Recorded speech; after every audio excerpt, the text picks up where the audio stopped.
Audio Jungle.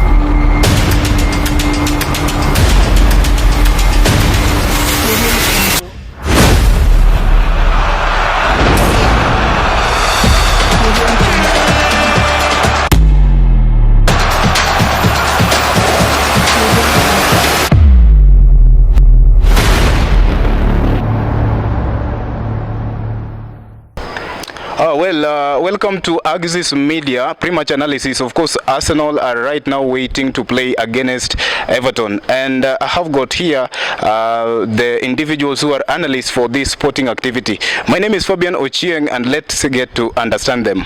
Okay, sir, thank you for this opportunity. My name is Wesley Silingi.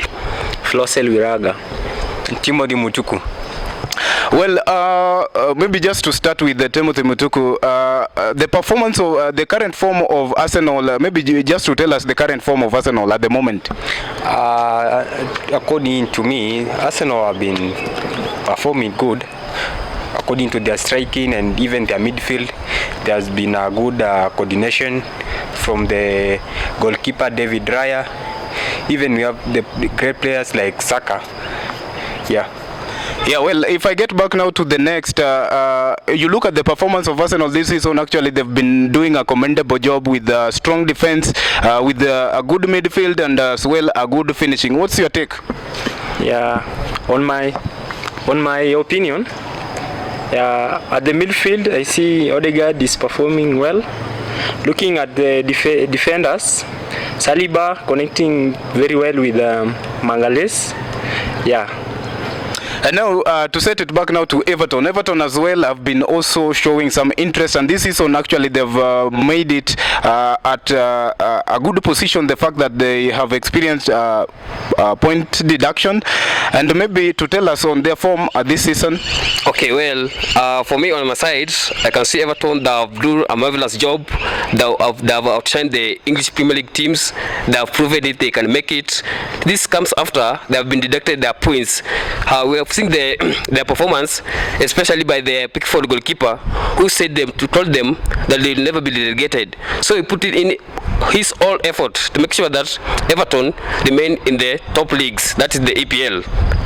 Now, if you look at this game, it's going to be a thrilling game, and I believe that both the teams, they're going to put more efforts in order to take the goals home or the points home. What are some of the players that you think maybe Mikel Arteta of Arsenal should bring into position to bring about the success for Arsenal this season? Okay, well, that's a nice question. On my side, for some reason, I blame Mikel Arteta for overusing the Bukayo Saka on the left wing. I think he should look for more preferable players so that they can compete with Saka, to make sure that Saka is not overused in the game. Because you observe in the last matches, Saka has never missed an EPL league. So for me, I could advise Mikel Arteta to bring in best left back so that they can compete with Saka, to make other players so they can prove the team forward. And also, as you observe that Arsenal, they have the best 11 team, and when some changes are made to the team, now the results become poor. You see, now Arsenal, Mikel Arteta is used to his first 11 team that comprises of the non-players, that other than considering the other players. So you find that Arsene Wenger, Mikel Arteta is overusing Saka. Instead, he could use other players so that to make the team work. Well, maybe just to get back to you, what are some of the players that you think should Arteta be bringing on board to ensure that there is success in this game? And as well, which formation do you think is preferable now that they're playing against Everton? I don't know, Everton, they are used to 5-3-2 formation. What's your take? Yeah, in my opinion, I see 4-3-3 can make, because Arsenal has a stronger defensive and also has a better midfielder. And looking at the attacking, they are best. So I think Arteta should look at players like Gabriel and try to substitute with Saka, because Saka is like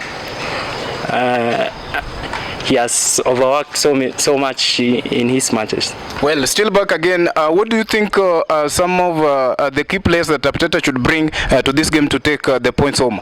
Okay, and to me, some of the players I can advise Mikel Arteta is you should do away with using Bukayo Saka, because teams will get used to using him. So he should bring other players like also like Trossard, even Martinelli, and even we have other players on the bench like Fabio Vieira. Yeah. Well, if you look at now how Everton have been playing currently, they are currently at position 15, and they have experienced some points deduction, and I believe they are fighting this out of relegation zone. Arsenal are as well eyeing for the EPL title. Do you think that the game is just going to be a normal game? On my side, the game is not going to be a normal thing, because as you can see that we are seeing that Arsenal are contending for the EPL title. So I think this game is going to be tricky, because also Everton are struggling to battle the relegation zone. So this game is going to be tricky for that reason. Another reason is that you see some players after that point deduction, you see that the management of Everton, they claim that the EPL was corrupt because of the seeing that you see a team like Man City, they have a lot of charges. So on Everton, it affects their performance a lot. So that Arsenal, as they are going to contend for these champions, I see that this game, on my opinion, I give Arsenal a win, but they will struggle, not an easy one. So what's your take again on this game? Is it going to be just the normal game, or how are things going to be?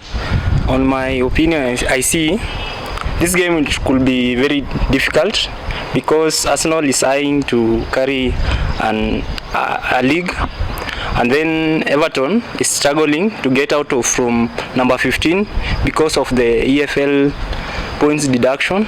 So on my opinion, I see this game it could be more harder. I come with the conclusion of a draw.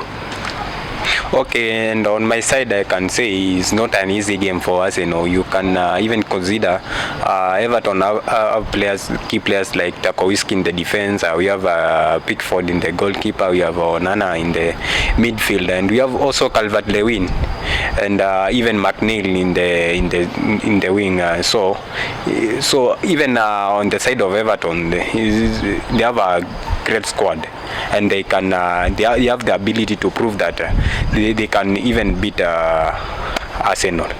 Well, if you look at how they performed the last meeting was Arsenal met Everton at Goodison Park, and it was a 1-0 win. Arsenal defeated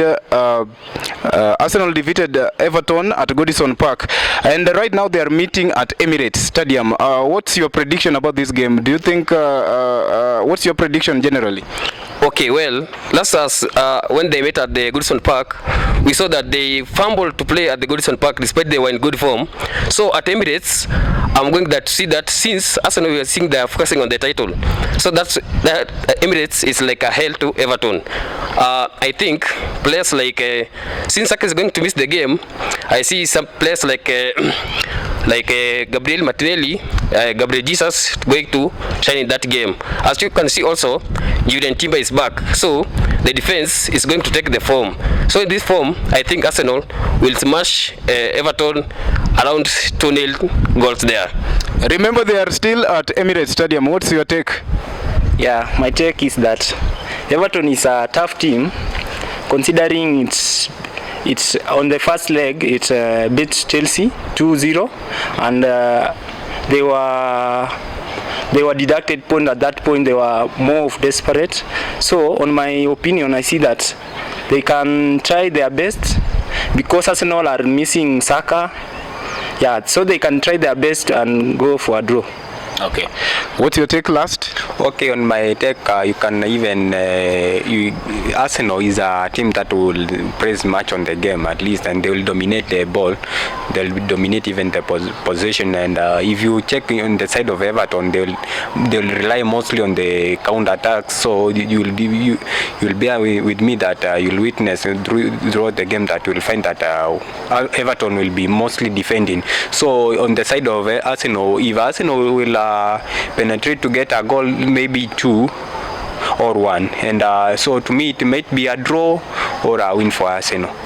Well, that is our sports analyst at the moment. They are giving us what their predictions are based on the player performance and the team performance that is in the recent days. We are taking now a break because the teams are set to begin playing, and we are waiting for the post-match analysis.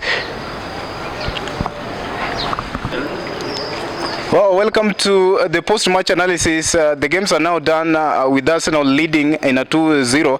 Remember, the Everton are the ones who started to score at first half, and then Arsenal came with a comeback, leading to 2-1 result. How do you think the performance has been?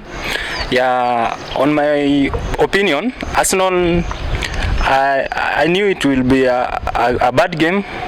So Everton give their best, start scoring, and then Arsenal came back with their comeback of 2-1.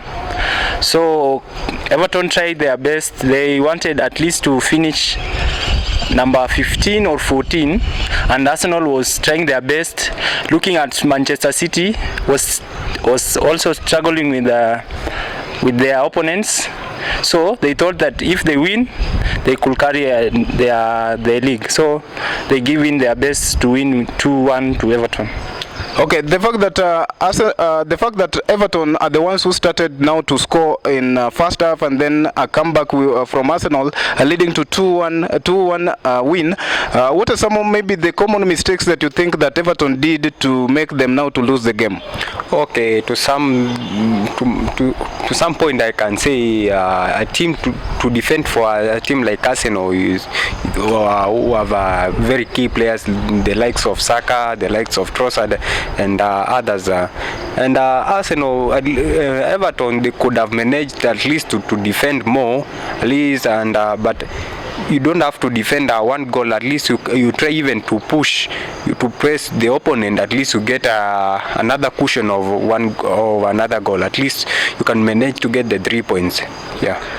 And what are some of the players that you think brought a lot of impact or brought a lot of tension to this game on both sides, both Arsenal and Everton in this match? Whoa, what a nice performance from the great Arsenal. On the side of Arsenal, there were some key players who made a good performance in this game. If I could rate these players on the scale of 10, I could start with Kai Havertz. Kai Havertz has done a marvelous job. First, I can rank him on a 8.5 scale. Then you come to Saliba. You see Saliba on the defense. Then add Jurrien Timber, though he has not that effort. He has not played so much games. So I give him 7.6. On the other side of the Everton side, we see the goalkeeper Pickford. Despite making errors in the last time, I could give him 6.7. Then you come to this Senegalese boy called Idrissa Gana Gueye. He did a thrill performance. You see, on a scale of 10, I could give him 7.6 because he made Everton to look the best team despite Arsenal dominated the game. You see, that's all I have for that game. Well, the match is over. Arsenal have taken the lead with a 2-1 nil. Remember, the last goal was scored by Kai Havertz. That is in the 89th minute when the game was almost over. And now Arsenal are now at position 2. Remember, the league is over with Manchester City being the title contenders this season. They're the ones to carry the cup after a win against West Ham United.